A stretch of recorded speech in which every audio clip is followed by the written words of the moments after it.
So గురు మన Leyland గారిని అయితే కడగడం అయితే జరిగింది. ఇంకా అద్దం అదైతే బ్యాలెన్స్ ఉందన్నమాట. సైడు అలాగే ఫ్రంట్ అయితే నీట్గా కడిగాను. చూడండి ఎలా ఉందో తప్పకుండా కామెంట్ చేయండి. కొంచెం నీట్గా అయితే కనిపిస్తుంది కదా. ఒక ఆయన అయితే నాకు కామెంట్ చేశాడు, అన్న మనం బండి కడగాల్సిన అవసరం ఉండదు కదా, వాళ్ళే సర్వీసింగ్ చేయించుకోవాలి అనేసి అంటారు. కానీ నేనైతే అది నమ్మను అనమాట. ఎందుకంటే నేను తోలే బండి నా బండిలాగా నేనైతే ఫీల్ అవుతాను. నేనైతే నీట్గా అయితే చూసుకుంటాను. ప్రతి ఒక్కరు ఇలాగే నీట్గా అయితే చూసుకోండి.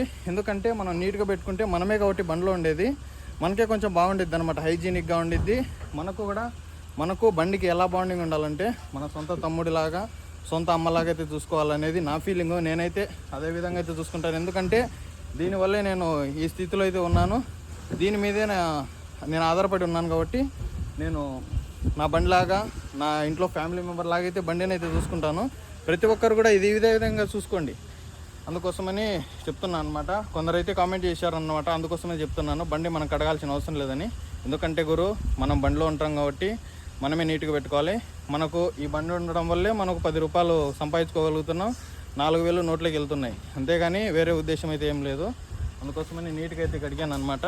నేను ఖచ్చితంగా ఇలా వాటర్ దొరికినప్పుడు మాత్రం ఖచ్చితంగా అయితే కడుగుతాను. మీరు కూడా అలా కడుక్కోండి. ఎందుకంటే మన బండి మనం నీట్గా పెట్టుకోవడం మన బాధ్యత.